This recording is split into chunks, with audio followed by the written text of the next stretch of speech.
আসসালামু আলাইকুম রহমতুল্লাহ। একটু আগে দুটো নিউজ দেখলাম। একটা শুল্ক কমানোর তে গার্মেন্টস ফ্যাক্টরি বা কোম্পানিগুলো, শিল্প কারখানাগুলোর মালিকরা খুশি হয়ে, সংগঠনগুলো খুশি হয়ে বাংলাদেশ সরকারকে ধন্যবাদ জানিয়েছে।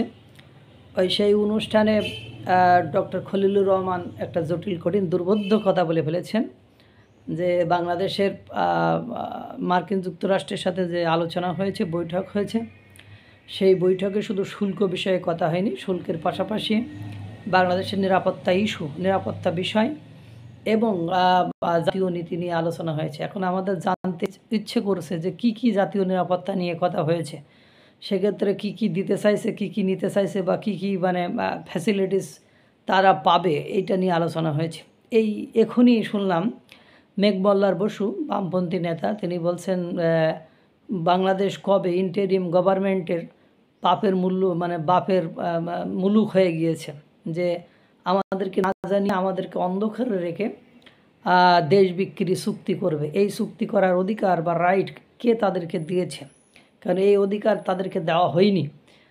তারা এই অধিকার কোথা থেকে পেয়েছে? তারা নন ডিসক্লোজার অর্থাৎ গোপন চুক্তি করবে, তারা ইচ্ছা মতো করবে। তারা আবার বলতেছে যে এটা প্রকাশ না হলেই ভালো হতো। তারা প্রকাশে কষ্ট পাচ্ছে যে গোপনে গোপনে আমরা সব কিছু দিয়ে দেব, এইসব হতে পারে না। এবং আমাদের আর একটা প্রশ্ন, যে বাণিজ্য উপদেষ্টা তিনিই বলেছিলেন যে চুক্তি হয়েছে সেই চুক্তিটা প্রকাশ করা যাবে না, এটা প্রকাশ করার মতো নয়। তারপরে জাতীয় নিরাপত্তার উপদেষ্টার এই কথা, এবং বিভিন্ন ইস্যুতে তারা সিদ্ধান্ত একেবারে নিয়েই ফেলছে, সিদ্ধান্ত নিয়ে কাজ করে ফেলছে। অথচ অন্তর্বর্তীকালীন সরকারের কি এই ধরনের অধিকার বা রাইট আছে? মেঘমল্লার বসু বলেছে আন্দোলন তোলা হবে, এসব কালা আইন, এসব কালো চুক্তি, এসব গোপন চুক্তি এদেশে করতে দেওয়া হবে না।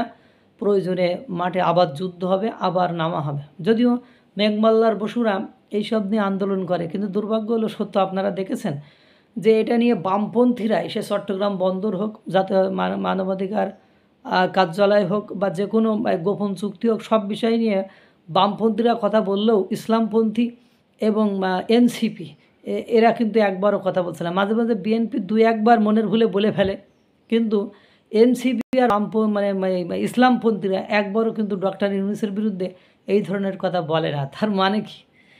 তারাও মনে হয় জানে যে কি ঘটনা ঘটেছে বা কি দিচ্ছে না দিচ্ছে।